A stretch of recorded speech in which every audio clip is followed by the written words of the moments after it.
الله وبركاته.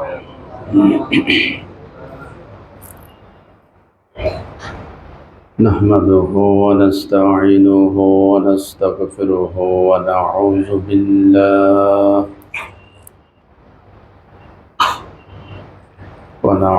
بالله من شرور أنفسنا ومن سيئات أعمالنا. من يهد الله فلا مضل له ومن يضلل فلا هادي له. ونشهد أن لا إله إلا الله وحده لا شريك له. ونشهد أن سيدنا وحبيبنا ومولانا محمدا عبده ورسوله الذي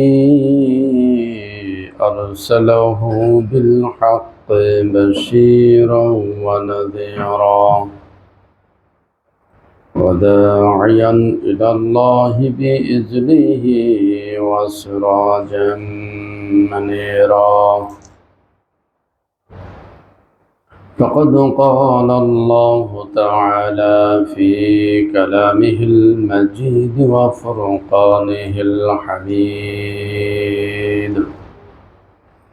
সকলেই পড়ুন আউযু বিল্লাহি মিনাশ শাইতানির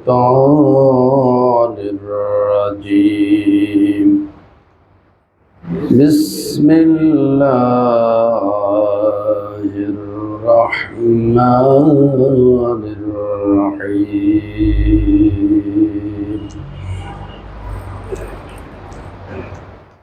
وأملي لهم إن كيدي متين. أولم يتفكروا ما بصاحبهم من جنة إن هو إلا نذير مبين. أولم ينظروا في ملكوت السماوات والأرض وما خلق الله من شيء وأن عسى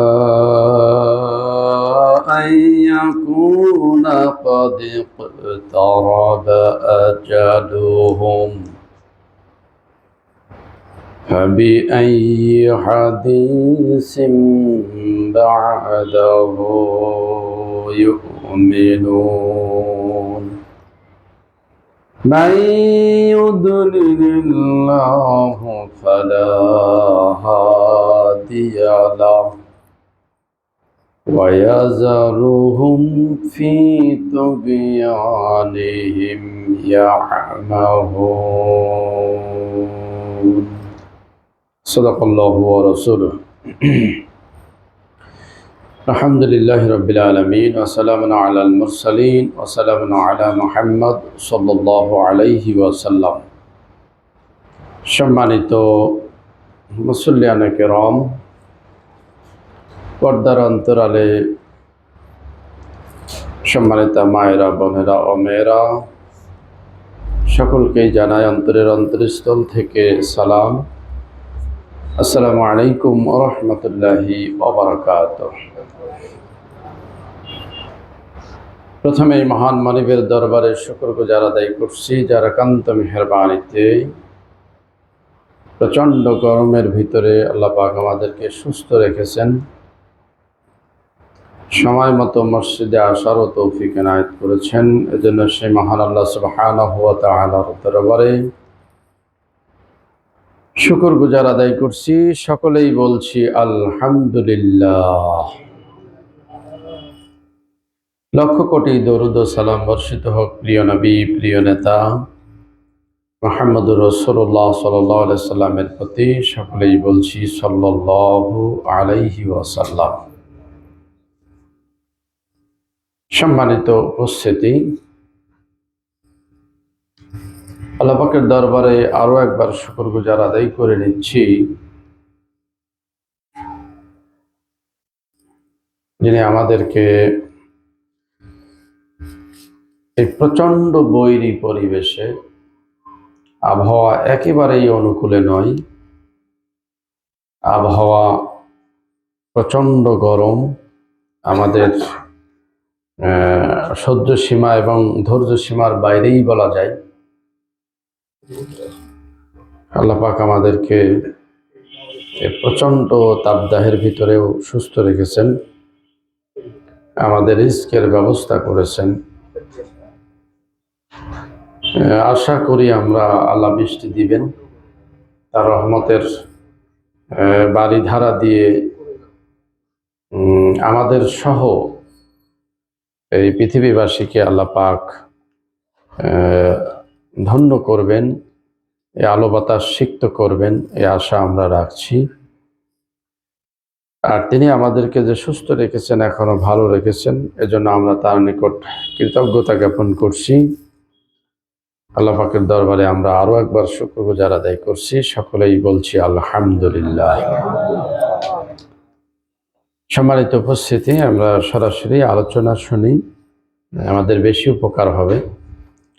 নিজের থেকে কথা না বলেই সরাসরি আমরা কোরআনুল কারীম থেকে আল্লাহ পাকের কথাগুলো আমরা শুনব। আসল বিতাড়িত মরদুদ শয়তান থেকে আমরা আল্লাহ পাকের নিকট আশ্রয় কামনা করছি। সকলেই পড়ে নিচ্ছে আউযু বিল্লাহি মিনাশ শাইতানির রাজীম, বিসমিল্লাহির রহমানির রহিম। বিতাড়িত মরদুদ শয়তান থেকে আল্লাহ পাকের নিকট আশ্রয় কামনা করছি। পরম করুণাময় দয়ালু আল্লাহ পাকের নামে শুরু করছি। والذين كذبوا بآياتنا سنستدرجهم من حيث لا يعلمون। আল্লাহ পাক বলছেন যে নিশ্চয় যারা আমার আয়াতকে মিথ্যা প্রতিপন্ন করবে, খুব শীঘ্রই আমি তাদেরকে ধ্বংসের দিকে নিয়ে যাব। তারা বুঝতেও পারবে না, আমি তাদেরকে ক্ষতির দিকে নিয়ে যাব, তারা বুঝতে পারবে না। এই আয়াতটির আলোচনা আমরা গত সপ্তাহে শুনেছিলাম। এই আয়াতেরই ধারাবাহিকতায় আল্লাহ পাক বলছেন অমলি লাহুম, আমি তাদেরকে ছাড় দিচ্ছি। ইন্না কাইদি মাতিন, নিশ্চয় আমার কৌশল, আমার ধরা, আল্লাহ পাক বলছেন এটা খুবই কঠিন। অথবা আমি উত্তম কৌশলী, আমি উত্তম কৌশল অবলম্বন করতে পারি। তাহলে যারা আল্লাহর আয়াতকে অস্বীকার করছে, আল্লাহ পাক ধীরে ধীরে তাদেরকে ধ্বংসের দিকে, মৃত্যুর দিকে তাদেরকে ধীরে ধীরে নিয়ে যাবেন। অথবা আমরা অন্য আয়াতে যেটা পাই, আল্লাহ পাক বলেছেন যে আমি তাদেরকে আযাব দিব, আকস্মিকভাবে তাদেরকে পাকড়াও করব, তারা বুঝতেই পারবে না, তাদের অজ্ঞাত সারেই আমি তাদেরকে শাস্তি দিব।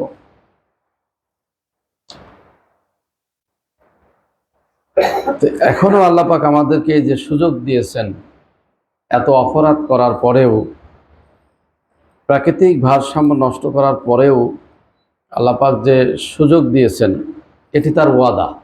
এটা কি? এটা তার ওয়াদা। কারণ আল্লাহ পাক বলেছেন অমলি লাহুম, যে আমি তাদেরকে ছাড় দিচ্ছি, তাদেরকে সুযোগ করে দিচ্ছি। এরপরে ইন্নে কাইদি মাতিন, আল্লাহ পাক বলেন যে আমার কৌশল বড়ই মানে ওটাকে কি বলা যায়, যে আমি উত্তম কৌশলী, অথবা তোমরা যা ষড়যন্ত্র করো তার মোকাবেলায় আমি সর্বোত্তম কৌশলী। আমি তোমাদেরকে পাকড়াও করব, ধরব। তাহলে আমরা এখনো ছাড়ের ভিতরে আছি না নাই? ছাড়ের ভিতরে আছি। আল্লাহ পাক আমাদেরকে ছাড় দিয়েছেন, এর জন্য আমরা এখনো মরি নাই অথবা ধ্বংস হই নাই। আল্লাহ আমাদেরকে এখন সুযোগ দিচ্ছেন।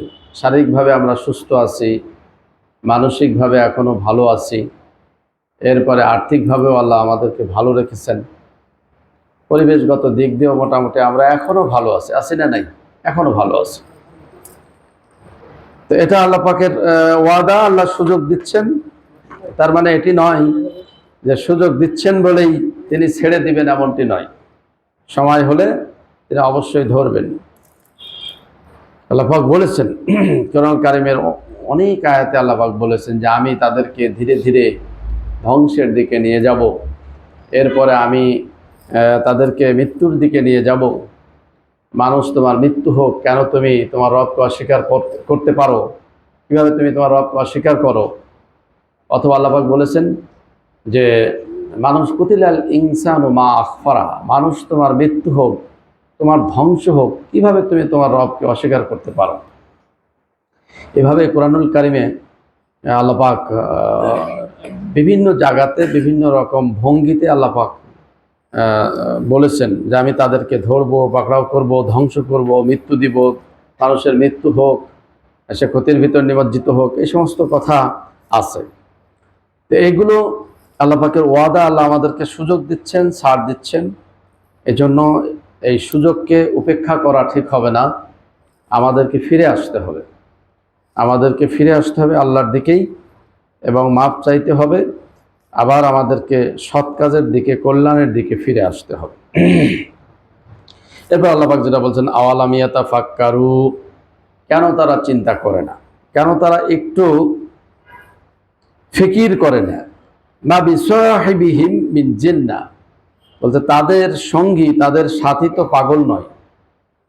মুহাম্মদুর রাসূলুল্লাহ সাল্লাল্লাহু আলাইহি ওয়াসাল্লামকে এখানে বলা হয়েছে যে কেন মানুষ একটু চিন্তা করে না, তাদের যে সঙ্গী, তাদের সাথী মুহাম্মদুর রাসূলুল্লাহ ওয়া হুয়া ইমামুনা, তিনি তো পাগল নন, তার তো মস্তিষ্ক বিকৃতি ঘটেনি। মানে জাহেলি যুগে তারা এই আল্লাহর আয়াত নিয়ে বিভিন্নভাবে তিরস্কার করত, বিভিন্নভাবে ঠাট্টা করত যে মুহাম্মদ এগুলো বানায়, মুহাম্মদ একজন ভালো মানের কবি, মুহাম্মদ এই কোরআন তৈরি করে, এটা আসলে কোনো ঐশী বাণী নয়। এই ধরনের কথা তারা বলতো। আল্লাহ পাক যখন তাদেরকে চ্যালেঞ্জ ছুড়ে দিলেন যে আমি আমার বান্দার প্রতি যে কিতাব নাজিল করেছি, কিতাবের ব্যাপারে যদি তোমাদের কোনো সন্দেহ হয়, ফাতু বিসূরাতিন মিন মিসলি, তাহলে ইহার অনুরূপ তোমরা একটা সূরাই নিয়ে আসো, একটা সূরা নিয়ে আসো তৈরি করে। তোমাদের কথাই যদি তোমরা সত্যবাদী হয়ে থাকো যে মুহাম্মদ এটি বানাই, তাহলে মুহাম্মদ তো তোমাদেরই ছেলে, তোমাদের মতোই মানুষ, তোমাদের সমাজেই বড় হয়েছে, সে যদি পারে তোমরা কেন পারবে না? তাহলে তোমরাই কোরআনের মতো একটা সূরা তৈরি করে নিয়ে আসো। তারা পারেনি, ঠিক না? আজও পর্যন্ত কেউ পারেনি। ১৫০০ বছর পার হয়েছে, কেউ কোরআনের মতো একটা সূরা তৈরি করতে পেরেছে কি? আপনারা পেয়েছেন কোথাও যে কোরআনের অনুরূপ একটা সূরা তৈরি করতে পেরেছে? আল্লাহ পাক অন্য আয়াতে 10টা আয়াতের কথা বলেছেন যে আশরি ফাতু বিআশরি সুয়ারি মিসলি, এর অনুরূপ 10টা সূরা নিয়ে আসো। এরপর আল্লাহ পাক বললেন যে সারা পৃথিবীর সকল মানুষ এবং জিন যদি একযোগে চেষ্টা করে এবং একজন আরেকজনকে যদি সহযোগিতা করে, কুল্লাইন ইসতামাতিল ইনসু ওয়াল জিন্নু আলা ইয়াতু বিমিসলি হাদাল কোরআন, বলতে সারা পৃথিবীর সমস্ত জিন এবং মানুষ যদি একযোগে চেষ্টা করে, একজন আরেকজনকে যদি সহযোগিতা করে, এই কোরআনের অনুরূপ কোরআন তৈরি করতে পারবে না। আল্লাহর এই যে চ্যালেঞ্জ, এই চ্যালেঞ্জ আজও দাঁড়িয়ে আছে না নাই? চ্যালেঞ্জ কেউ ভঙ্গ করতে পেরেছে? পারেনি। এই জন্য আল্লাহ পাক বলছেন যে তাদের যে সাথী, তারা কি একটু চিন্তা করে না যে মুহাম্মদ তো পাগল নয়? আসলে দেখেন, বিরোধীরাই প্রচারটা বেশি করে। এখন আল্লাহ রসুল যখন দিনের কাজ করছিলেন, মক্কাবাসীরা তারা দারুন নাদোয়া, তাদের সংসদ ভবনে তারা সিদ্ধান্ত নিল। আবু জাহেল তো তাদের প্রধানমন্ত্রী ছিল, আর আবু জাহেল, উতবা, সাইবা, মুগিরা এগুলো তার মন্ত্রী পরিষদের সদস্য। তারা সিদ্ধান্ত নিলে কাজ করা যাক, মুহাম্মদ যেহেতু এই কোরআন প্রচার করছে, কোরআন পড়ছে, তেলাওয়াত করছে, মানুষ পাগলের মতো শুনছে। হজ করতে দূর দূরান্ত থেকে বিভিন্ন দেশ থেকে মানুষ আসে, আর মুহাম্মদ তাদেরকে কোরআন শোনায়, আর তারা কোরআন শুনে আকৃষ্ট হয়। তাহলে এক কাজ করা যাক, এবার হজের মৌসুমে আমরা সব 100 গজ দূরে দূরে বা 200 গজ দূরে দূরে দাঁড়িয়ে যাব, এবং যারা বিদেশি আছে তাদেরকে আমরা বলবো আমাদের দেশে একটা পাগল আছে, এই পাগলের কথা তোমরা শুনো না, তার কাছে যেও না। এখন আমরা তো জানি যে মানুষ নেগেটিভ সাইডটা বেশি দেখে। এখন যখন তারা এইভাবে প্রচার করলো আমাদের দেশে একটা পাগল আছে, তার মাথা মস্তিষ্ক বিকৃতি ঘটেছে, তোমরা তার কথা শোনো না, মানুষের ভিতরে একটা কিউরিওসিটি জাগলো যে কেমন পাগল, দেখি তার চেহারা স্রোত কেমন, বেশভূষা কেমন। এখন তারা দেখতেছে, দেখে সর্বনাশ, চন্দ্রিমার মতো একটা চেহারা, যার একেবারে মনে হচ্ছে কথা বললে মুখ দিয়ে মুক্তোর দানা ঝরে।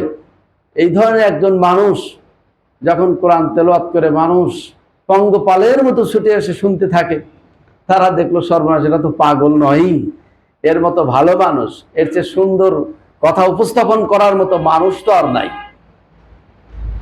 মানুষ দলে দলে আসলো, কোরআন শুনলো, তারা ইসলামে দীক্ষিত হলো, আল্লাহ রসুলের প্রতি তারা আকৃষ্ট হলো। ঠিক না প্রিয় বন্ধুগণ? এই জন্য বলছিলাম যে এই বিরোধীরা তারাই প্রচারটা বেশি করে দেয়। ঠিক না, তারাই প্রচারটা বেশি করে। আল্লাহ রসুলের অবস্থাটাও তাই হয়েছিল, এই মক্কাবাসীরাই প্রচারটা বেশি করে দিয়েছে। আল্লাহ পাক এখানে বলছেন যে তারা কি একটু চিন্তা করে না, তারা কি একটু ভাবে না যে তাদের সাথী তো পাগল নয়, মুহাম্মদুর রাসূলুল্লাহ তো পাগল নন। ইন হুয়া ইল্লা নাযীরুম মুবিন, বরং সে তো হলো সুস্পষ্ট ভীতি প্রদর্শনকারী, মানুষকে সতর্ককারী। আল্লাহ রসুল মানুষকে সতর্ক করেছেন। আল্লাহ পাক বলেছেন, ও নবী লাস্তা আলাইহিম বিমুসাইতির, তুমি তো মানুষের জন্য দারোগা নও যে পিটিয়ে পিটিয়ে তুমি মানুষকে ইসলামে নিয়ে আসবে, মানুষকে জোর করে জোর জবরদস্তি করে তুমি মানুষকে ইসলামের ভিতরে নিয়ে আসবে। তোমাকে তো সেভাবে পাঠানো হয়নি।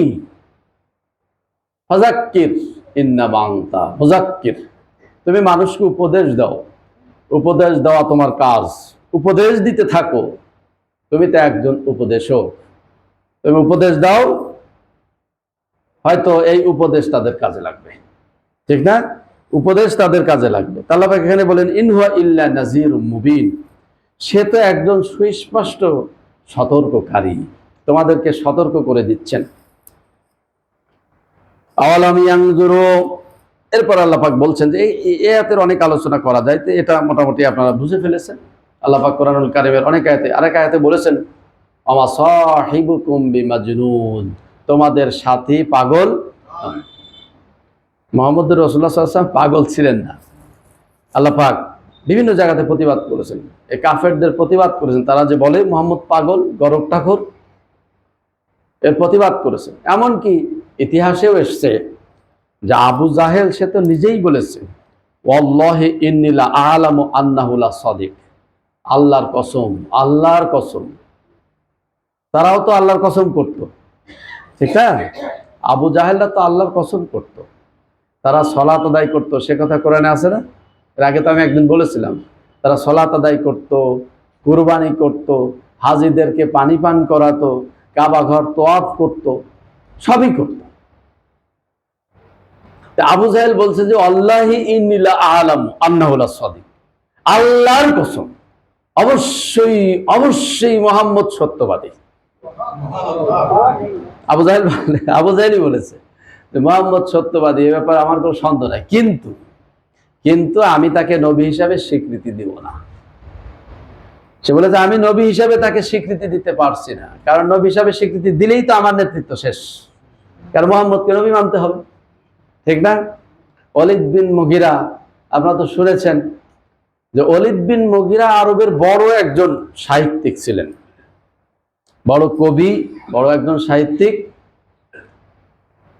আরবের যে কয়জন শিক্ষিত মানুষ ছিল তার ভিতরে ওলীদ বিন মুগীরা একজন শিক্ষিত মানুষ। তো ওলীদ বিন মুগীরা সে নিজেই স্বীকৃতি দিয়েছে যে মুহাম্মদ যে সত্যবাদী একথা ওলীদ বিন মুগিরা নিজে স্বীকৃতি দিয়েছে।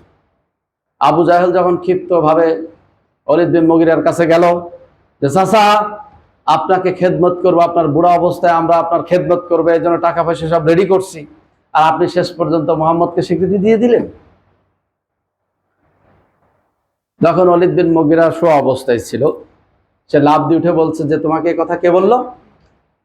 আমি যে মুহাম্মদকে স্বীকৃতি দিয়েছি এটা কে বললো তোমাকে? তো বলতে হ্যাঁ, এটা জনসমক্ষে আপনি বলেছেন, এবং প্রতিটা পাড়ায় পাড়ায় মোড়ে মোড়ে এই কথা এখন চলছে, আলোচনা চলছে যে ওলীদ বিন মুগিরা এত বড় সাহিত্যিক, এত বড় জ্ঞানী গুণী পণ্ডিত মানুষ, সে মুহাম্মদকে স্বীকৃতি দিয়েছে। ওলীদ বিন মুগিরা আবু জাহেলের হাত ধরে টানতে টানতে নিয়ে আসলো, জনসমক্ষে নিয়ে আসে বলল যে শোনো, তোমরা কি মুহাম্মদকে পাগল মনে করো? তখন তারা বলল যে না, আমরা তো মুহাম্মদকে পাগল মনে করি না। এরপর ওলীদ বিন মুগিরা বলছে তোমরা কি মুহাম্মদকে জিনে ধরা লোক মনে করো নাকি? তখন জনগণই সাক্ষী দিচ্ছে যে না না, আমরা তো তাকে জিনে ধরা লোকও মনে করি না, কারণ সে তো কখনো জিনে ধরা রোগীর মতো উল্টাপাল্টা করে না। এরপরে ওলীদ বিন মুগিরা আবার বললে যে তোমরা কি তাকে গণক ঠাকুর মনে করো নাকি? তখন জনগণই স্বীকৃতি দিল না, তো আমরা তাদেরকে তো তাকে তো গণক ঠাকুর মনে করি না, কখনো তো দেখিনি সে হাত গুনে গুনে মানুষের ভাগ্য রচনা করে। তখন ওলীদ বিন মুগিরা বলল যে শোনো, আমি যে কালাম শুনেছি, যে বাণী শুনেছি, আমার বিশ্বাস এটা ঐশী বাণী, এটা আল্লাহর বাণী, অবশ্যই মুহাম্মদ বিজয়ী হবে, আজ হোক কাল হোক মুহাম্মদ বিজয়ী হবে। আরবের সবচেয়ে বড় কাফের এবং বড় নেতা সেই তো স্বীকৃতি দিয়েছে। তারপরেও তারা কেন এটা অপপ্রচার করত? অপপ্রচার করত যে তাদের নেতৃত্ব থাকবে না, তাদের ক্ষমতা থাকবে না, তাদের মিশন ভীষণ যা ছিল সেগুলো বন্ধ হয়ে যাবে, জনগণের প্রতি এই জুলুম করা, এই জালেমের ভূমিকায় তারা ছিল, এগুলো বন্ধ হয়ে যাবে। এই জন্য তারা রসুলকে স্বীকৃতি দেয়নি, যার কারণে মদিনাতে রসুলকে যেতে হয়েছে। ঠিক না? প্রথমে মদিনাতে যেতে হয়েছে। মক্কাবাসী জন্মভূমির মানুষ তাকে প্রথমে স্বীকৃতি দেয়নি, বাধ্য হয়ে তারা স্বীকৃতি দিয়েছে। 8 বছর পরে আল্লাহ রসুল যখন মক্কা বিজয় করলেন, বাধ্য হয়ে তারা কি ঠেলার নাম বাবাজি, এই বাধ্য হয়ে তখন কি করেছে? স্বীকৃতি দিয়েছে।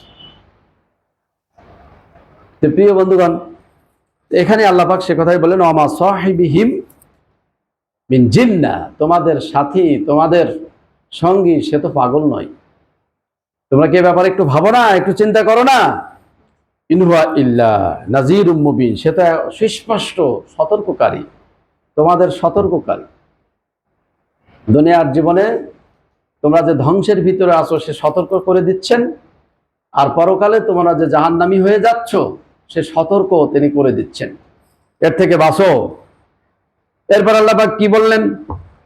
আওয়ালাম ইয়ানজুরু ফি মালাকুতিস সামাওয়াতি ওয়াল আরদ, তারা কি লক্ষ্য করে না আকাশ এবং পৃথিবীর এই পরিচালনা পদ্ধতির দিকে? তারা কি লক্ষ্য করে না?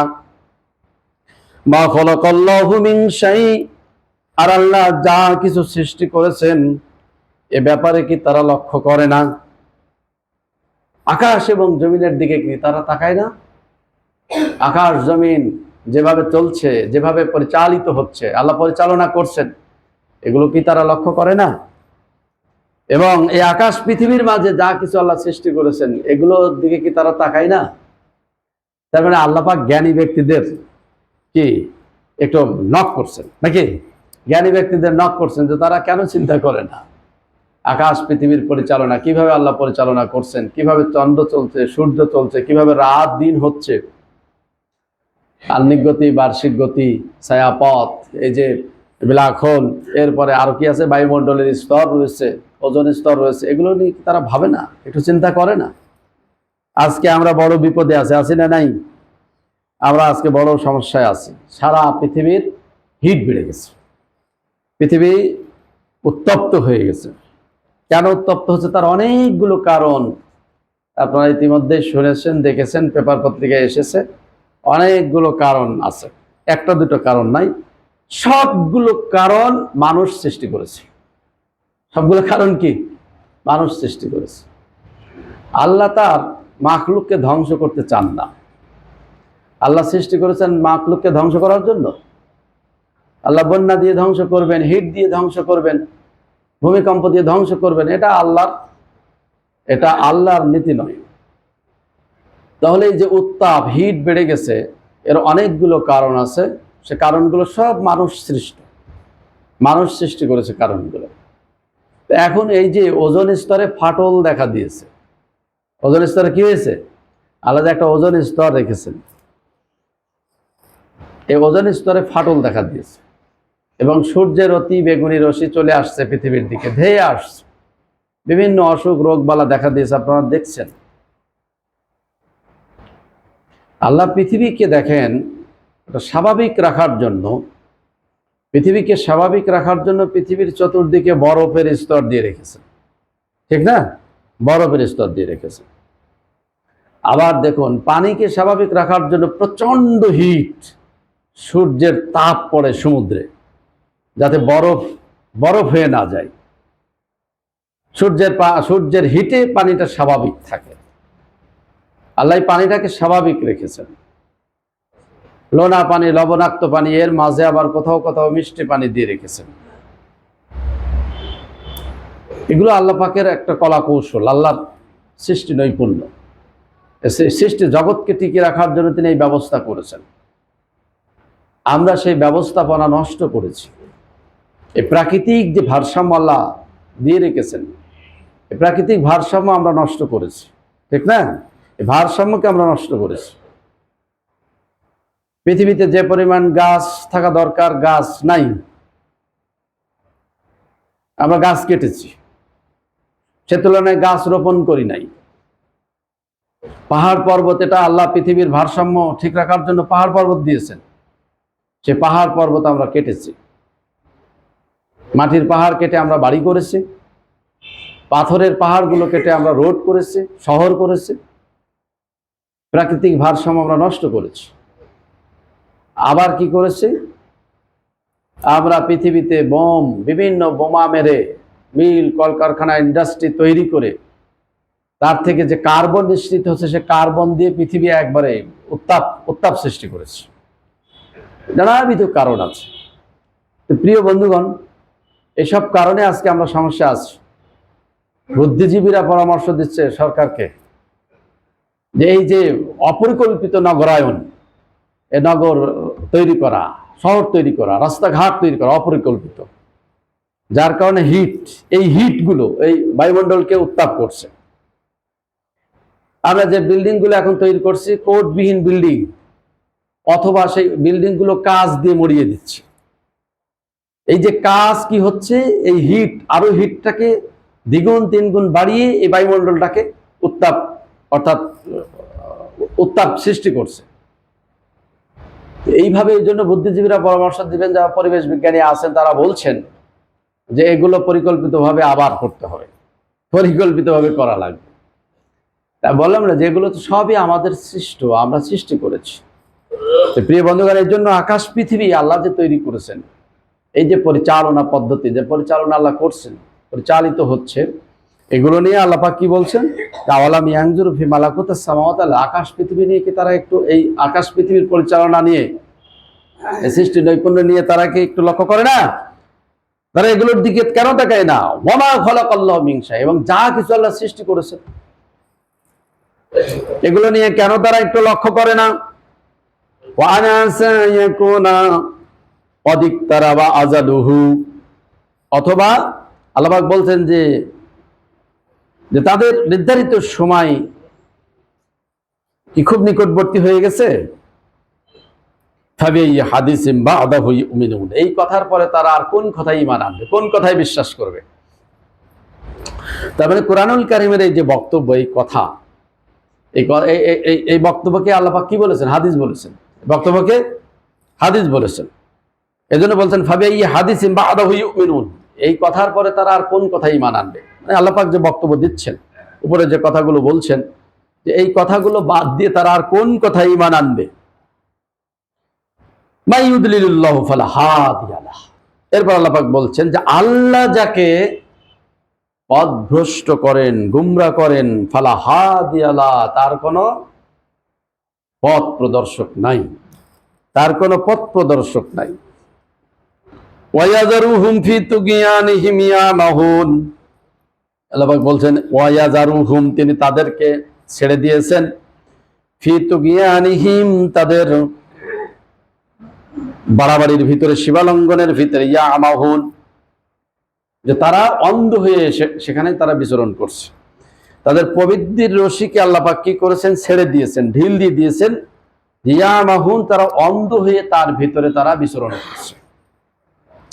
প্রিয় বন্ধুগণ, আল্লাহ পাক বলছেন যে যারা আকাশ পৃথিবীর এই সৃষ্টি রহস্য নিয়ে চিন্তা করে না, এবং এত দুভয়ের মাঝে যা আল্লাহ পাক সৃষ্টি করেছেন এগুলো নিয়ে যারা ভাবে না, যারা চিন্তা করে না, আল্লাহ পাক তাদের ব্যাপারে বলছেন যে তাদের কোনো পথ প্রদর্শক নাই, তারা হেদায়েত পাবে না, হেদায়েত পাবে না, আল্লাহর আইন অনুযায়ী তারা হেদায়েত পাবে না। আল্লাহ পাক তাদেরকে ছেড়ে দিয়েছেন যে তারা গুমরাহির ভিতরে, সীমালঙ্ঘনের ভিতরে অন্ধ হয়ে তারা কি করছে? দৌড়াদৌড়ি করছে, ছোটাছুটি করছে। তাহলে এখান থেকে যেটা আমাদের শিক্ষা হলো যে অবশ্যই একটু চিন্তা করতে হবে, একটু চিন্তা ফিকির, সৃষ্টি নিয়ে, আল্লাহর সৃষ্টি নিয়ে একটু ভাবতে হবে। মানুষ যদি চিন্তা করে তাহলে অবশ্যই তার স্রষ্টাকে সে চিনতে পারবে, তার রবকে, তার মনিবকে সে চিনতে পারবে। এই জন্য আকাশ পৃথিবী নিয়ে একটু ভাবতে হবে। আর আল্লাহ পাক কি বলেছেন? আফালাম ইয়াসিরু ফিল আরদি ফানজুরু আফালাম ইয়াসিরু ফিল আরদ, কেন তারা পৃথিবীর দিকে লক্ষ্য করে না? কেন তারা পৃথিবীর দিকে লক্ষ্য করে না?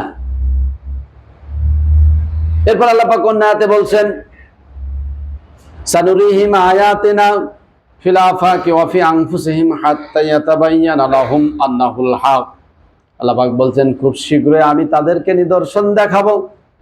দুই জায়গায় তাদেরকে নিদর্শন দেখাবো। একটি হলো এই দিগন্ত, এই দিগন্তে আমি তাদেরকে নিদর্শন দেখাবো। আর একটা হলো তাদের শরীরের ভিতরে, অফি আনফুসিহিম, তাদের শরীরের ভিতরে নিদর্শন দেখাবো। কারণটা কি? কারণ আল্লাহ পাক বলছেন হাত্তা ইয়াতাবায়্যানা লাহুম আন্নাহুল হক, যতক্ষণ পর্যন্ত কোরআনুল কারীমের কথাগুলো সত্য প্রমাণিত না হবে ততক্ষণ পর্যন্ত নিদর্শন দেখাতেই থাকবো। তাহলে এই যে দিগন্তে, আকাশ পৃথিবী, এই যে দিগন্তে, এই দিগন্তে আল্লাহ নিদর্শন দেখাবে। আর একটা আমাদের ভিতরে নিদর্শন দেখাবে। দিন যত যাচ্ছে তত নব দিগন্তের সূচনা হচ্ছে, ঠিক না? নতুন নতুন আবিষ্কার, এই দিগন্ত নিয়ে যত গবেষণা হচ্ছে নতুন নতুন আবিষ্কার হচ্ছে। আপনারা এখন মোবাইল ব্যবহার করেন, স্মার্টফোন ব্যবহার করেন, সারা দুনিয়াটা হাতের মুঠে, ঠিক না? একেবারে হাতের ভিতরে এসে গেছে। তাহলে এই যে দিগন্ত নিয়ে গবেষণারই ফল এগুলো। এই উপরে স্যাটেলাইট সেট করা আছে, যার মাধ্যমে আজকে সারা পৃথিবীটা আমাদের হাতের মুঠে চলে এসেছে। সব কিছু, যারা গুগল ম্যাপ ব্যবহার করেন তারা তো জানেন বিষয়গুলো, কি হচ্ছে, কি সারা দুনিয়াতে কি ঘটছে। তাহলে এই যে দিগন্ত নিয়ে যত গবেষণা হচ্ছে, রিসার্চ হচ্ছে, ততই নতুন নতুন বিষয়গুলো আবিষ্কার হচ্ছে। আর কোরআন বোঝাটা কি হচ্ছে? সহজ হয়ে যাচ্ছে। এখন কোরআন বোঝা সহজ, মানে আল্লাহ এখানে যে কথাগুলো বলেছেন সে কথাগুলো যদি সত্য প্রমাণিত হয় তাহলে মানুষের ইমানটা আরো দৃঢ় হবে না? ইমানটা তো আরো মজবুত হবে, ঠিক না? এখানে তো বায়ুমণ্ডলের কথা আছে। এখন বায়ুমণ্ডল নিয়ে গবেষণা হয়েছে, বায়ুমণ্ডলের যে 4টি স্তরের কথা আল্লাহ পাক এখানে বলেছেন সেগুলো এখন পাওয়া গেছে। বিজ্ঞানীরা যখন এই বিষয়গুলো দেখছে যে কোরআনুল কারীম আজ থেকে 1500 বছর আগেই বলেছে, আর সেগুলো এখন গবেষণা করে পাওয়া যাচ্ছে, তাহলে তাদের ইমানটা দৃঢ় হবে না, মজবুত হবে না? কোরআনুল কারীমে ভ্রূণ তত্ত্বের কথা 1500 বছর আগেই বলেছে। এই যে মানুষ কিভাবে সৃষ্টি, আল্লাহ কিভাবে সৃষ্টি করেন, আল্লাহ বলেছেন যে মানুষের মাটির সাব নির্যাস থেকে সৃষ্টি করা হয়েছে। ওয়ালাকাদ খলাকনাল ইনসানা মিন সুলালাতিন মিন তিন, মানুষকে তৈরি করেছে মাটির সার নির্যাস থেকে, যেটা স্পার্ম এবং ওভাম। এরপর আল্লাহ পাক কি করলেন? সেটা একটা সুরক্ষিত জায়গায় আল্লাহ পাক সেটাকে স্থান দিলেন, যেটা আমরা জানি জন্মের প্রক্রিয়া যখন ওভাম আর স্পার্ম যখন মিলিত হয় তখন ইউটেরাসের মুখটা ওটা সিলগালা লেগে যায়, ওরা একেবারে লক হয়ে যায়। এটা সুরক্ষিত জায়গা, ওটা তিনটি খলকাম মিন বাদি খলকিং ফি যুলুমাতিস সালাস। আল্লাহ পাক বলেন তিনটি অন্ধকারের ভিতরে আমি তাকে তৈরি করেছি। তিনটি অন্ধকার, একটা হলো এই মাতৃ গর্ভ পেটের অন্ধকার, আরেকটা ইউটেরাসের অন্ধকার, আর একটা হলো ইউটেরাসের ভিতরে একটা যে প্যাকেট আছে প্যাকেটের একটা অন্ধকার। আল্লাহ পাক বলেন একটা সুরক্ষিত জায়গায় যেখানে কোনো জার্ম পৌঁছাতে পারে না, সুরক্ষিত জায়গায় আমি মানুষকে কি করেছি আস্তে আস্তে আস্তে আস্তে বড় করেছি। আল্লাহ পাক যে কথাগুলো কোরআনুল কারিমে সূরা মুমিনুনে বলেছেন একেবারে চিকিৎসা বিজ্ঞানে এখন সেই কথাই বলছে। আচ্ছা বলুন, একজন ডাক্তার যদি এই তথ্যটা জানে বা পড়ে তার ইমানটা বাড়বে না? আজকে তো ডাক্তাররা জানছে একবিংশ শতাব্দীতে জানছে বা বিংশ শতাব্দীতে জানতে পেরেছে, আর কোরআন বলেছে সেটা ১৫০০ বছর আগেই বলেছে। ব্ল্যাক হোলের কথা আজকে আমরা এই বিংশ শতাব্দীতে এসে বা একবিংশ শতাব্দীতে এসে ব্ল্যাক হোলের কথা জানি। যখন কোন নক্ষত্র বা কোন উল্কাপিণ্ড তার নক্ষত্র যখন আয়ুষ্কাল শেষ হয়ে যায় তখন সেটা তো ধ্বংস হতে হবে, ঠিক না? সেটা তো ধ্বংস হতে হবে, কোথায় যাবে? ওই জন্য আল্লাহ পাক এমন একটা জায়গা তৈরি করে রেখেছেন যে ব্ল্যাক হোলের রেঞ্জের কাছে যখন যায় সেটা একেবারে টেনে নেয়, নিজের ভিতরে টেনে নিয়ে চকলেটের মতো চুষে হজম করে। এ কথা কোরআনুল কারিমে তো বলেছেন। আল্লাহ পাক কোরআনুল কারিমে এই কথা বলেছেন যে তারকারাজি যেখানে পতিত হয়, আজকে বিজ্ঞানীরা সেই বিষয়টা খুঁজে পাচ্ছে। একজন বিজ্ঞানী যদি কোরআনের চোখ দেয় যে কোরআনে এই কথাটা আজ থেকে ১৫০০ বছর আগেই আল্লাহ পাক বলে রেখেছেন, সেই কথা আজকে বিজ্ঞানীরা আজকে কি ডিসকভার করেছে, তাহলে বিজ্ঞানীদের কি ইমান বাড়বে না? মুসলিম বিজ্ঞানীদের ইমান তো আরো বেড়ে যাবে। এই জন্য আল্লাহ পাক বলছেন যে আমি কি করব, সানুরিহিম আয়াতিনা ফিল আফাক, দুই জায়গায় আমি তাদেরকে নিদর্শন দেখাবো। একটা হলে দিগন্তে নিদর্শন দেখাবো, আর একটা তাদের নিজেদের ভিতরে। আজকে চিকিৎসা বিজ্ঞান নিয়ে যে গবেষণাগুলো হচ্ছে আজকে আল্লাহ পাক বলেছেন সদরে আল্লাহ পাক কি রেখেছেন? মন রেখেছেন। মন সদরে মন রেখেছেন, ঠিক না? সদরে, তাহলে সদর অর্থ বক্ষ আমরা জানি, এতকাল জানতাম বক্ষ, সদরের একটা অর্থ বক্ষ, এটা ঠিক আছে। যে সদরের আর একটা অর্থ হচ্ছে সম্মুখ ভাগ। সদরের আর একটা অর্থ কি? সম্মুখ ভাগ। তাহলে সম্মুখ ব্রেনের অগ্রভাগ, এই পুরোটা উপরে এটারও সম্মুখ ব্রেন, এরপর মিড ব্রেন, হাইট ব্রেন আছে, ব্রেনের ৩টা অংশ আছে। তাহলে সম্মুখ ব্রেনের অগ্রভাগ, সম্মুখ ব্রেনের অগ্রভাগে যে কল্প থাকে, কল্প যেটা মন আজকে সেটা প্রমাণিত। আল্লাহ পাক তো ১৫০০ বছর আগেই বলেছেন এবং রসুলও বলেছেন ইন্না ফিল জাসাদি মুদগা, মানুষের শরীরের ভিতরে এক টুকরো গোশতের টুকরো আছে। রসুল তো বলেন ইন্না ফিল জাসাদি লাহাম, মানুষের শরীরের ভিতরে এক টুকরো লাহাম আছে, গোশত আছে। লাহাম মানে যেটা আঁশযুক্ত গোশত, যেটা সরাসরি আমরা চিবিয়ে খাই, আঁশযুক্ত গোশতকে লাহাম বলে। কিন্তু আল্লাহ রসুল তো লাহাম বলেননি, তিনি সর্বকালের সেরা বিজ্ঞানী। তিনি বললেন কি ইন্না ফিল জাসাদি মুদগাতান, নিশ্চয়ই মানুষের শরীরের ভিতরে এক টুকরো গোশত আছে, যে গোশতটা মুদগা আমরা দেখেছি। মুদগা এটা পৃথিবীর সব বড় বড় ডিকশনারি গুলো যাচাই করে দেখেছি, মুদগার অর্থ হলো এমন গোশতের টুকরা যেটা টিপ দিলে ভেঙে যায়, দাঁতের কামড়ের ছাপের মতো থাকে, সেটা হলো মুদগাতান। তো সেটা কি? সেটা ব্রেন। হার্টের যে গোশত এটা তো শক্ত, টিপ দিলে ভাঙে না। এখন বলবেন হুজুর যে না, এখন নতুন একটা কে যেন বলেছে যে হার্টের ভিতরে কি আছে? মন আছে। আচ্ছা, হার্টের ভিতরে যদি মন থাকে তাহলে পৃথিবীতে এখন হার্ট কেটে বাদ দেওয়া অনেক মানুষ আছে, হার্ট কেটে বাদ দিয়ে কৃত্রিম হার্ট বসানো হয়েছে। তাহলে তার কি মন বলে ভালোবাসা, চিন্তা চেতনা, অনুভূতি কিছু নাই? তাহলে তার থাকার কথা না। যদি হার্টেই যদি মনটা থাকতো, হার্টেই যদি অনুভূতি, চিন্তা চেতনা, ভালোবাসা, লোভ, কাম, ক্রোধ সব যদি হার্টেই থাকতো, তাহলে হার্টই নাই। অনেক মানুষের হার্ট কেটে বাদ দেওয়া হয়েছে, কৃত্রিম হার্ট সেট করে দেওয়া হয়েছে। তাহলে তো তার আর কিছুই থাকতো না, তার জ্ঞান, গরিমা কিছুই থাকার কথা না। কিন্তু দেখা যাচ্ছে সে মানুষের দিব্যি আগের মতোই সুস্থ মানুষ, আগের মতোই ভালো মানুষ, তার কাম, ক্রোধ, লোভ, লালসা, ভালোবাসা সব ঠিক আছে।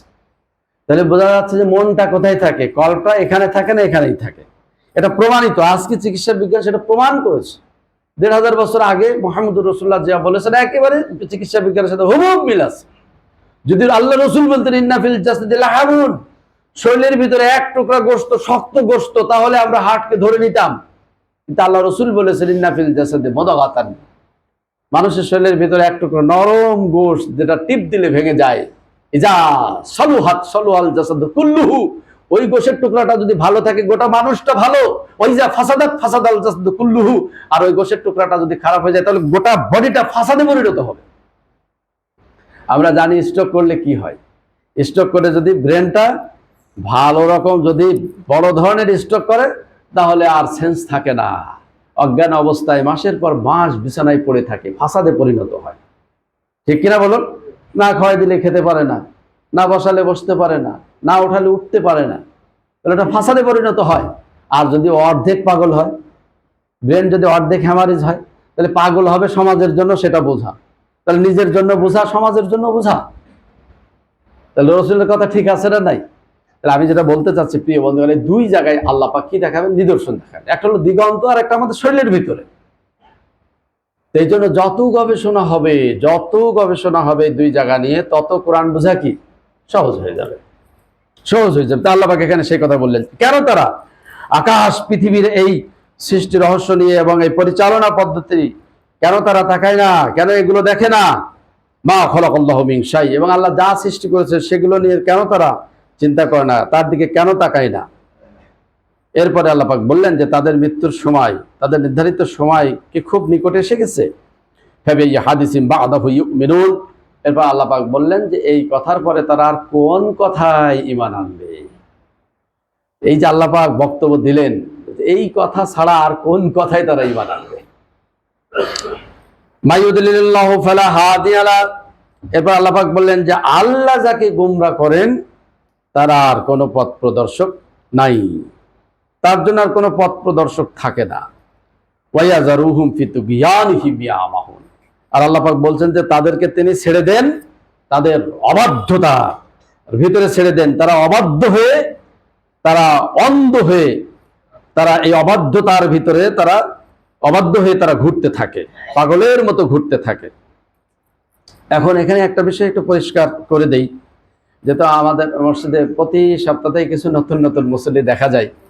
আমরা এর আগেও বলেছি যে আমাদের যেহেতু একটা কথার সাথে আগে যে ক্লাসগুলো আমরা নিয়েছি বা যে কথাগুলো বলেছি, একটার সাথে আর একটা লিঙ্ক, একটা না বুঝলে আর একটা বোঝা একটু কঠিন হয়।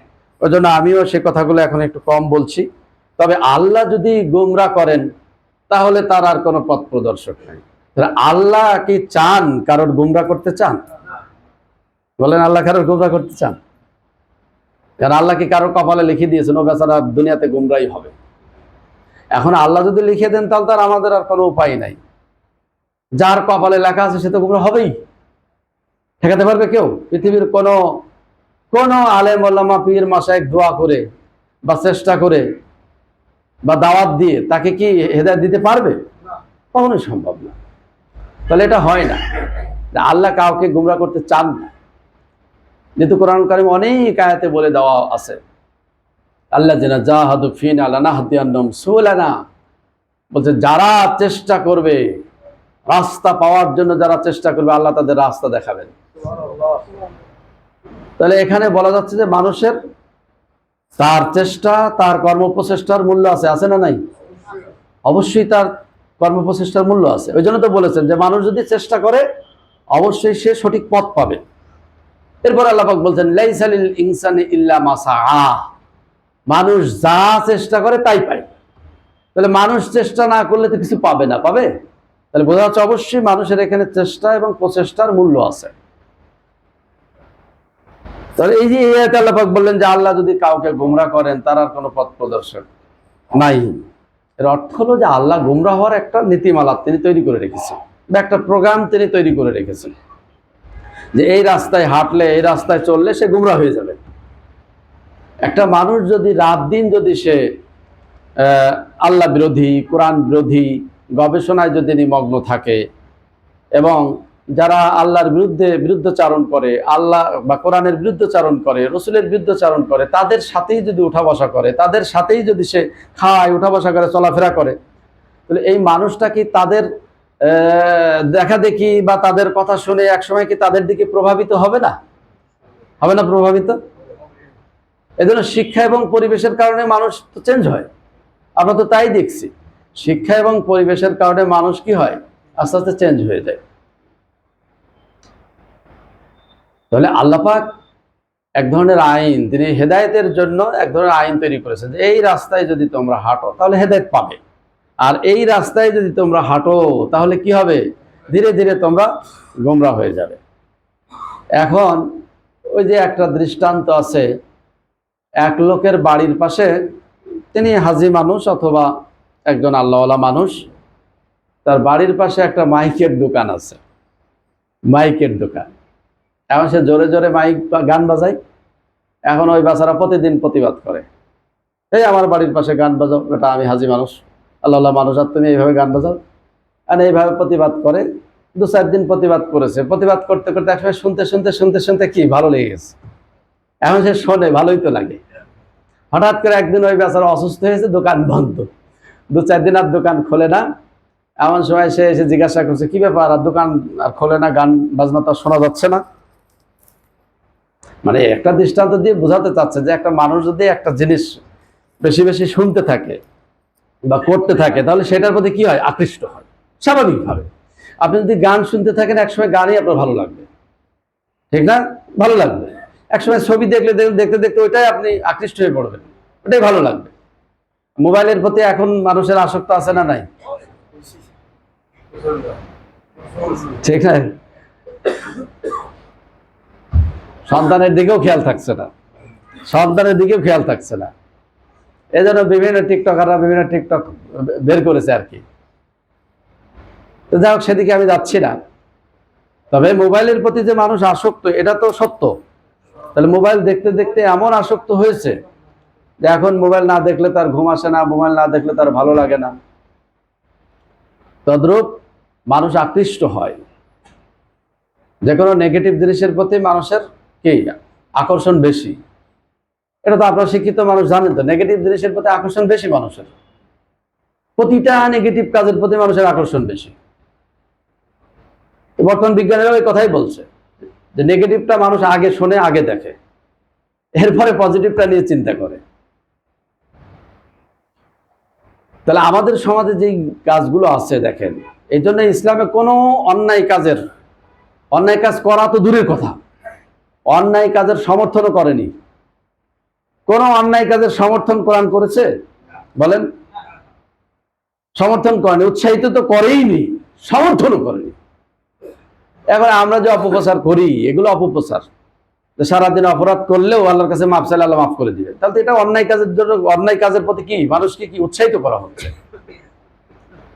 যতই অপরাধ করুক না কেন, সে যদি আল্লাহর কাছে মাফ চাইলে মাফ করে দিবেন, ঠিক না? তাহলে এই কথা যদি বলা হয়, তো মানুষ তো অপরাধ করবেই। এই কথা কারণেই তো মানুষ যে সালাত আদায় করছে মসজিদে এসে, সেই বেচারাই আবার কি করছে, মিথ্যা কথা বলছে, গীবত করছে, করে না? কেন? সে তো জানে মাফ হয়ে যাবে, তো সে জানে যে মাফ হয়ে যাবে। ওই জন্য যে সালাত আদায় করছে সে আবার কি মিথ্যা কথা বলছে, চুগলখড়ি করছে, গীবত করছে। গীবত করায় এত মারাত্মক অপরাধ, আল্লাহ পাক বলেছেন, আইয়ুহিব্বু আহাদুহুম লাহমা আখিহি মাইতান ফাকারিহতুমুহু। তুমি কি তোমার মৃত ভাইয়ের গোশত খাওয়াটাকে পছন্দ করো? নিঃসন্দেহে তুমি অপছন্দ করো। আচ্ছা বলুন, কেউ কি তার মৃত ভাইয়ের গোশত খাওয়াটা পছন্দ করবে? এটা তো কেউ খায় না, অস্বাভাবিক একটা জিনিস। তার মানে আল্লাহ পাক এটা ঘৃণা বুঝিয়েছেন, এটা যে খারাপ, গীবত করা যে একটা জঘন্যতম অপরাধ, এটা আল্লাহ এই বিষয়টা বোঝাতে গিয়ে দৃষ্টান্ত দিয়েছে। তাহলে যারা সালাত আদায় করছে তারা কি গীবত করছে না বলেন? কারণ সে তো জানে যে আমি যতই অপরাধ করি না কেন, আল্লাহর কাছে যদি আমি রাতের বেলা মাপ চাই, কারণ আল্লাহ তো প্রথম আসমানে এসে ডাকাডাকি করে, কে আছো গুনাহগার, আমার কাছে মাপ চাও, আমি মাফ করে দিব, ঠিক না? কে আছো ঋণগ্রস্ত, আমার কাছে চাও, আমি তার ঋণ পরিশোধ করে দিব। কে আছো বিপদগ্রস্ত, আমার কাছে সাহায্য চাও, আমি তার বিপদ দূর করে দিব। এটা তো আমরা জানি। তা আল্লাহ এইভাবে যদি ডাকাডাকি করতে থাকেন, তা আমার গুনাহ মাফ করবেন না? ওই জন্য যারা ভালো কাজ করে আবার তারাই খারাপ কাজ করছে। এগুলো কোরআনের সাথে সাংঘর্ষিক। কোরআন কারিমে কোথাও কোনো অন্যায় কাজের জন্য উৎসাহিত করা হয়নি, সমর্থন করা হয়নি। তাহলে কোনো ইমানদার খারাপ কাজ করতে পারে না, খারাপ কাজ করার সুযোগই নাই। ওজর ছাড়া খারাপ কাজের সুযোগই নাই, ঠিক না বলেন? ওজর থাকা লাগবে। আপনি একটা অন্যায় কাজ যদি হয়ে যায় আপনার দ্বারা, অবশ্যই তার পেছনে ওজর থাকতে হবে। কারণ থাকতে হবে। কারণ ছাড়া কেউ অন্যায় কাজ করলে সেটা অমার্জনীয়, আল্লাহ তাদের তওবা কবুল করবেন না। যারা কারণ ছাড়া অপরাধ করে, ওজর ছাড়া অপরাধ করে, তাদের তওবা কবুল হবে না। সে কথা কোরআন কারিমে বলা আছে, ওয়ালাইসাতিত তাওবাতু লিল্লাযিনা ইয়ামালুনা সাইয়্যাত। যারা অপরাধের ভিতরে থাকে, অপরাধ করতেই থাকে, তাদের জন্য কোনো তওবা নাই, তাদের জন্য কোনো তওবা নাই। তওবা কাদের জন্য? ইন্নামাত তাওবাতু আলাল্লাহি লিল্লাযিনা ইয়ামালুনা সুআ বিজাহালাতিন। যারা অজ্ঞতাবশত ভুলের কাজ করেছে, দেখেন এখানে শর্ত দেওয়া হয়েছে, অজ্ঞতাবশত, না জেনে ভুল করেছে।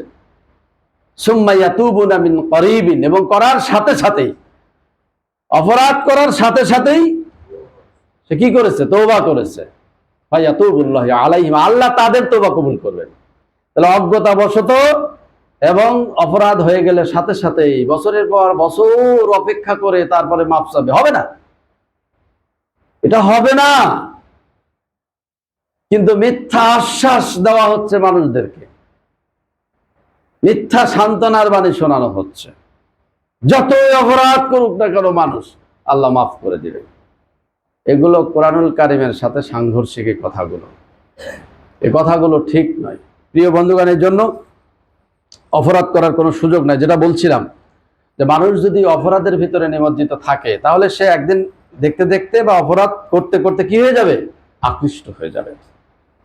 তাহলে আল্লাহ হেদায়েতের রাস্তা এবং গোমরাহির দুইটা রাস্তা আল্লাহ পাক বলেছেন, আলাম নাজআল্লাহু আইনাইন ওয়া লিসানান ওয়া শিফাতাইন। এর আগে কি বলেছে? হাদাইনাহুন নাজদাইন। দুটি রাস্তা আল্লাহ পাক, দুটি রাস্তা আল্লাহ পাক দেখিয়েছেন। ইন্না হাদাইনাহু সাবিলা ওয়া ইম্মা শাকিরা ওয়া ইম্মা কাফুরা। আল্লাহ পাক বলেছেন যে আমি হেদায়েতের রাস্তা দেখিয়েছি। ইচ্ছা করলে তারা এটা গ্রহণ করতে পারে, আবার ইচ্ছা করলে এটাকে কি করতে পারে? অস্বীকার করতে পারে। আর ওই আয়াতে, আগের আয়াতে বলা হলো ও হাদাইনাহুন নাজদাইন, আমি দুটি রাস্তা দেখিয়েছি। তার মানে একটা কল্যাণের রাস্তা আর একটা অকল্যাণের রাস্তা। তাহলে মানুষ যদি অকল্যাণের রাস্তায় চলে তাহলে সে অকল্যাণ পাবে, এটা স্বাভাবিক। আর কল্যাণের রাস্তায় যদি সে চলে তাহলে অবশ্যই কল্যাণ পাবে। আল্লাহ পাক এখানে সেটাই বলেছেন যে আল্লাহর ওই যে দেখানো রাস্তায় যদি, গুমরাহির রাস্তায় কেউ যদি চলে, তাহলে তার আর হেদায়েতকারী কেউ নাই। আর আল্লাহর দেখানো হেদায়েতের রাস্তায় যদি কেউ চলে, তাহলে তাকে কেউ গোমরাহ করতে পারবে না। প্রিয় বন্ধুগণ, যারা চলে, আল্লাহ পাক বলছেন যে তাদেরকে আমি তাদের পবিত্র রশি ঢিল করে দিয়েছি, তুগিয়ানিহিম ইয়ামাহুন, তাদের পবিত্র রশি ঢিল করে দিয়েছি। তখন তারা অন্ধ হয়ে তখন ছোটে, অন্ধ হয়ে তারা কি করে? এই সমস্ত কাজগুলো, অপরাধগুলো করতে থাকে। এই জন্য আমরা দেখি যে যারা পরকাল মানে না, আল্লাহকে মানে না, তাদের জীবনযাত্রা বেপরোয়া জীবনযাত্রা, অন্ধর মতো চলছে। ইনকাম করার দরকার, কি হালাল পথ হারাম পথ দেখা দেখি দরকার নেই, ইনকাম করা দরকার, উপার্জন করতে হয়, উপার্জন করছে, মেরে কেটে যেভাবেই হোক সে উপার্জন করছে। ওই যে অন্ধ হয়ে ছুটছে, তা তো দেখা দেখির সুযোগ নেই। তার জৈবিক চাহিদা নিয়ন্ত্রণ করা দরকার, কোথায় এগুলো তার দেখা দেখি দরকার নেই। সে বৈধ পথ বা অবৈধ পথ এটা তার কাছে আর বিবেচ্য বিষয় নেই, ঠিক না? একটু যদি গ্যাপগুলো আপনারা পূরণ করে বসেন, তাহলে পিছনের ভাইদের বসার একটু সুযোগ করে দেন, একটু উপকার হয়। গ্যাপগুলো একটু পুরা করে বসুন। প্রিয় বন্ধুগণ, আল্লাহ পাক বলেছেন যে যারা এই রাস্তায় চলবে আমি তাদের রশি ঢিল করে দিয়েছি, পবিত্র রশি আমি ঢিল করে দিয়েছি তাদের। আর আগের রাতে আমরা পেলাম উমলি লাহুম, আল্লাহ পাক বলছে যে আমি তাদেরকে ছাড় দিয়েছি। তাহলে দেখেন দুনিয়াতে যারা অপরাধ করছে তারাও একটা সুযোগ পাচ্ছে, ছাড় পাচ্ছে, ঠিক না? একটা ছাড়ের ভিতরে আছে, এরা একটা সুযোগের ভিতরে আছে। ওদেরকে দেখে মন খারাপ করার কোনো কারণ নাই।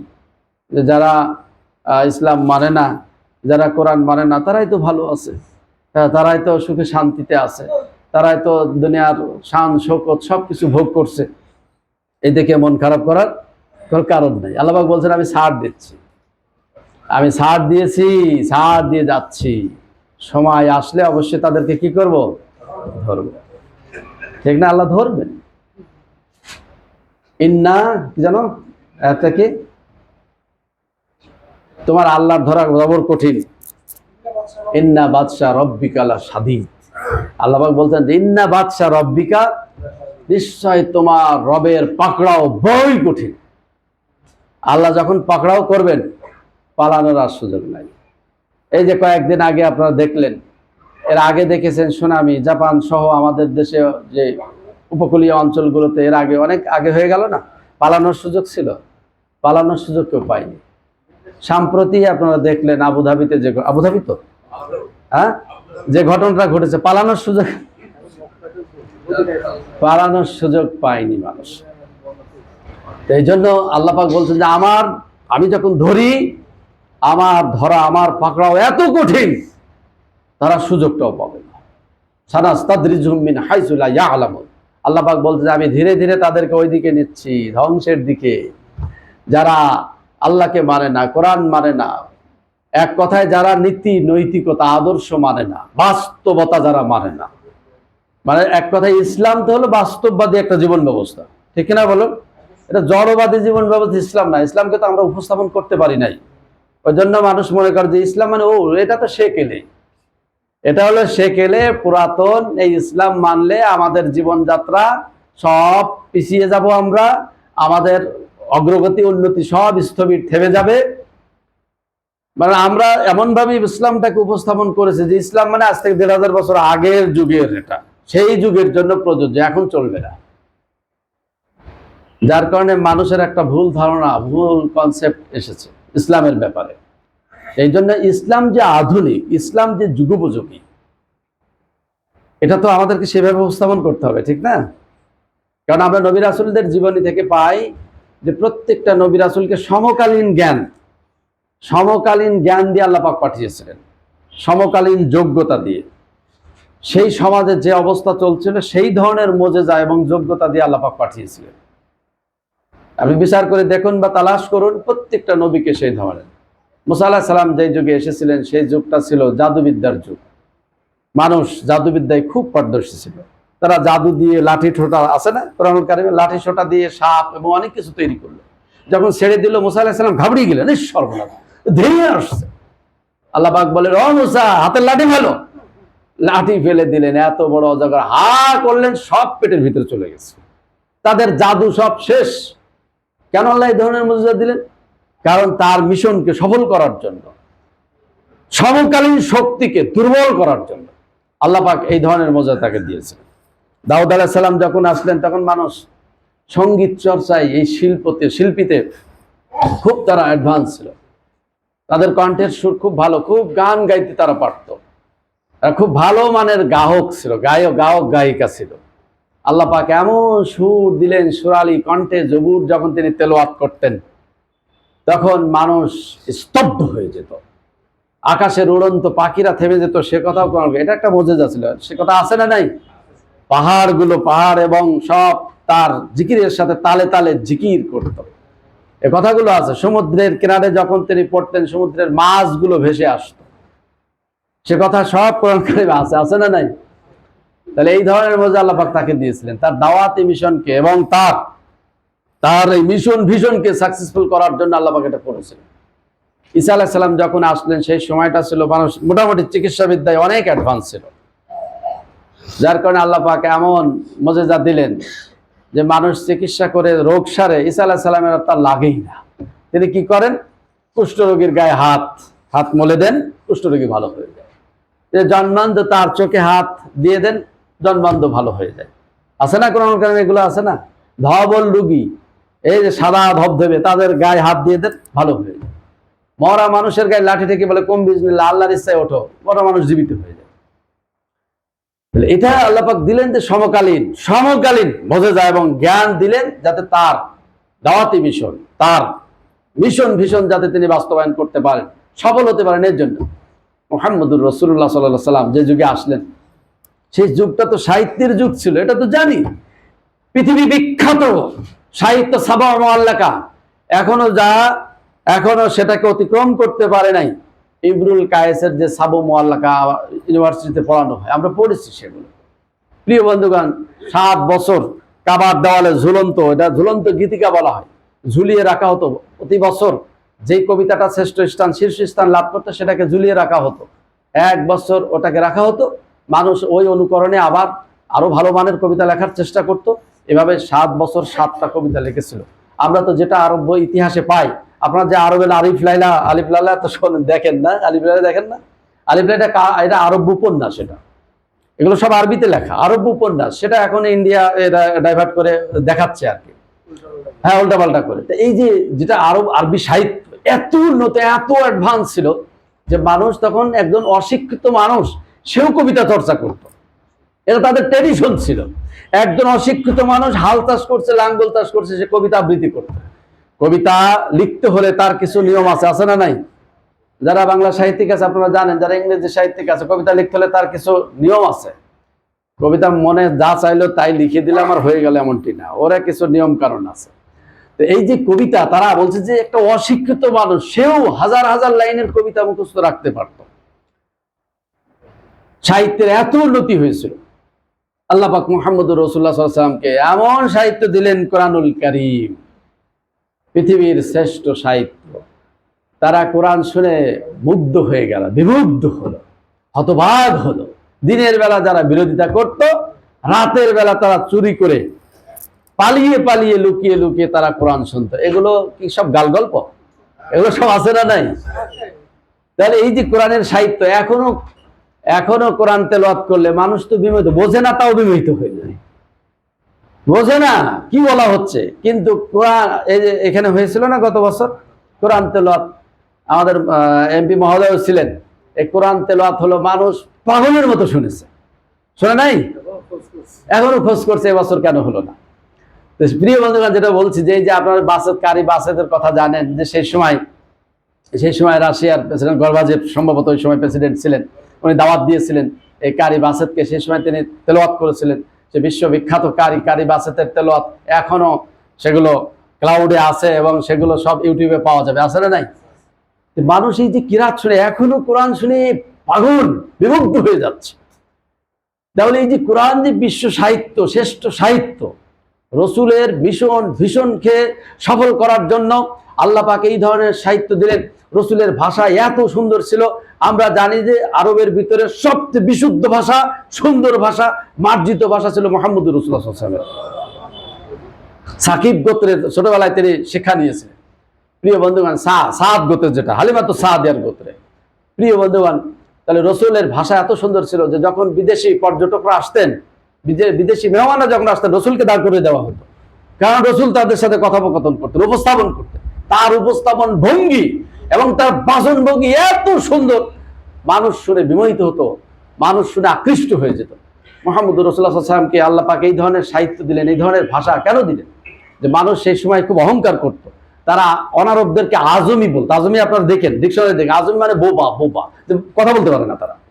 তারা নিজেদেরকে এত অহংকার করতো যে আমরা আরবি, আমরা বিশ্ব সাহিত্য রচনা করি, সাহিত্যিক আমরা ভাষা দক্ষতা আমাদের, আমরাই শ্রেষ্ঠ সাহিত্যিক। নিজেদেরকে তারা গর্ব করে আরবি বলতো, আর অনারবদেরকে তারা আজমি, বোবা বলতো, যেটা কথাই বলতে জানে না এরা, বোবা। আজমি মানে বোবা। প্রিয় বন্ধুগণ, আল্লাহ পাক রসুলকে এমন সাহিত্য দিলেন, সব সাহিত্যিকদের মাজা ভেঙে দিলেন তিনি। তাহলে আমি যেটা বলতে চাচ্ছি, দেখেন প্রত্যেকটা যুগে সমকালীন মোজেজা এবং জ্ঞান দিয়ে নবী রাসূলদেরকে পাঠানো হয়েছে। তাহলে এখন কোরআন পাঠিয়েছে, কোরআনের পিরিয়ড হলো মুহাম্মাদিন সাল্লাল্লাহু আলাইহি ওয়াসাল্লাম ইলা ইয়াউমিল কিয়ামা, মুহাম্মদ সাল্লাল্লাহু আলাইহি ওয়াসাল্লাম থেকে কিয়ামত পর্যন্ত, ঠিক কিনা বলুন? কোরআনের পিরিয়ড মুহাম্মদুর রাসূলুল্লাহ থেকে কিয়ামত পর্যন্ত। তাহলে কিয়ামত পর্যন্ত সকল যুগের চাহিদা পূরণ করতে সক্ষম কিনা? সক্ষম না? তাহলে আপনাকে এই যে 21শ শতাব্দীতে বিজ্ঞানের যুগে, তাহলে কোরআনকে সেইভাবে উপস্থাপন করতে হবে মানুষের সামনে। তাহলে মানুষের কথাটা নিবে, মানুষ গ্রহণ করবে, কোরআনের শিক্ষাটা সেইভাবে ফুটিয়ে তুলতে হবে। কিন্তু আমাদের তো গবেষণাই বন্ধ। 7ম শতাব্দীর পর আর গবেষণা নাই, লক করে দেওয়া হয়েছে, তালা মেরে দেওয়া হয়েছে। এখন গবেষণা করা মানে সময় ও শক্তির অপচয় করা, বলে দেওয়া হয়েছে। সব মাদ্রাসার কিতাবে আছে, দেখে নেবেন আপনারা। মাদ্রাসার কিতাবে লিখে দেওয়া, কওমি এবং আলিয়া উভয় সিলেবাসে লিখে দেওয়া হয়েছে 7ম শতাব্দীর পরে আর কোনো গবেষণা নাই। এখন গবেষণা করার অর্থ চর্বিত চর্বণ। গবেষণা করার অর্থই হলো সময় ও শক্তির অপচয় করা। গবেষক বন্ধ হয়ে গেছে, মাদ্রাসায় গবেষক তৈরি হয় না, কোনো বিজ্ঞানী নাই। সারা পৃথিবীতে কোনো মাদ্রাসায় বিজ্ঞানী নাই। আছে কোনো কেমিস্ট আছে? কোন চিকিৎসা বিজ্ঞানী আছে? অথচ দেখেন 5 থেকে 700 বছর আগে এই পৃথিবীর জ্ঞান বিজ্ঞানের সকল দিক ও বিভাগে মুসলমানদের পদচারণা ছিল এবং মুসলমানরা মাথা উঁচু করে দাঁড়িয়েছিল। ছিল কিনা বলুন? ইবনে সিনা কে? আবু রুশদ কে? আবু কামেল কে? জাবির ইবনে হাইয়ান কে? সবই তো মুসলমান। বিজ্ঞানের সূচনাই করেছে তারা, এই কোরআন থেকেই তারা বিজ্ঞানের সূচনা করেছে। অথচ সেই জাতি, কোরআন অবিকৃত অক্ষত আছে আমাদের কাছে, আছে না নাই? অথচ সেই জাতি আজকে পৃথিবীর একেবারে নরাধমে পরিণত হয়েছে, সবার নিচে নেমে গেছে। যারা টপে ছিল তারা বটমে চলে গেছে। তাহলে আমাদের মূল শিক্ষায়, মূল জ্ঞানে ভুল ঢুকিয়ে দিয়ে আমাদের সর্বনাশটা করা হয়েছে, ঠিক কিনা বলুন? প্রিয় বন্ধুগণ, এই জন্য আমি যে কথা বলছিলাম যে এই কোরআনটা এখন এই আধুনিক যুগে, বিজ্ঞানের যুগে আমাকে সেইভাবে উপস্থাপন করতে হবে। কোরআন সুন্নাহ এবং বিজ্ঞান বাস্তবতার আলোকে যদি আমরা কোরআন উপস্থাপন করতে পারি, মানুষ কেন নিবে না? এর চেয়ে চরম সত্য কথা তো আর নাই, আছে? এর চেয়ে যৌক্তিক, সায়েন্টিফিক, বিজ্ঞানসম্মত কথা তো আর কোথাও নাই। অবশ্যই মানুষ গ্রহণ করবে, কিন্তু আমাকে সেইভাবে উপস্থাপন করতে হবে। মহান আল্লাহ আমাদের সকলকে তৌফিক দান করুন। আমরা যে কথাগুলো শুনলাম, আমি সহ সকলে যাতে আমরা শিক্ষাগুলো নিতে পারি, আমরা সে অনুযায়ী আমল করতে পারি। মহান আল্লাহ আমাদের সকলকে তৌফিক দান করুন। সকলের সুস্বাস্থ্য মঙ্গল কামনা এখানে শেষ করছি। আসসালামু আলাইকুম ওয়া রাহমাতুল্লাহি ওয়া বারাকাতুহু। যারা সুন্নত পড়েননি, সুন্নত পড়েন।